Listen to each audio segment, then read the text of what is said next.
I live here. Wow, isn't it gorgeous? My life has gotten so out of control lately, I'm not sure what to do sometimes, but this view, it makes it all worthwhile. But that isn't what you came to hear. You want to know the story behind rock, paper, scissors. Yeah, there's a story. We didn't just arbitrarily break each other. It's actually not really about winning. It's about broken hearts. I'm at the center of it all.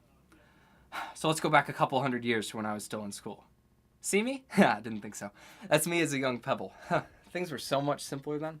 All we had to do was learn the life cycles of a rock. I was in the sedimentary school, which is why I got this wonderful view, but really I wish I started as a, sorry, I'm gonna get off topic. Anyways, as a pebble you don't expect life to be too difficult. I had a lot of expectations, you know? My dad, he's the head boulder, the big kahuna, the whole shebang.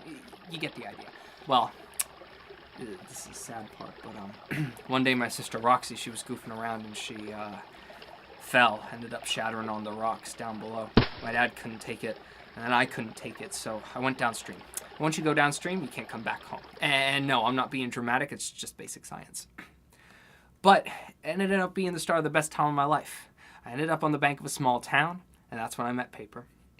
She was cardstock. She had this small little watermark that defined her. Oh, man, she was great. She just came blowing down the bank one day, stopped in front of me. We talked for what seemed like years.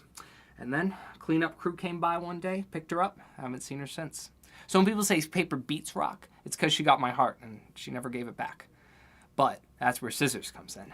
Ah, man, she was a woman. She was sharp, she was fierce. Anybody tried to mess with her, she could stand her own ground. Two of us had a good run. I met her when a Girl Scout troop was doing crafts on the bank and she got left behind. But she was so fierce, she just made the best of her situation. But the thing about scissors is, she wasn't Paper. And I hate saying that. I hate sounding like I'm stuck on some girl. But thankfully, before anything came to a head, the cleanup crew came by again, and Scissors just decided to go with him. She always knew how to do that. She was always really good at cutting her losses. And you know, I miss my view sometimes, but at least now I've started some kind of legacy. You know, kids play rock, paper, scissors for fun, and adults play it to settle debates, and it makes me happy. It makes me remember the good times.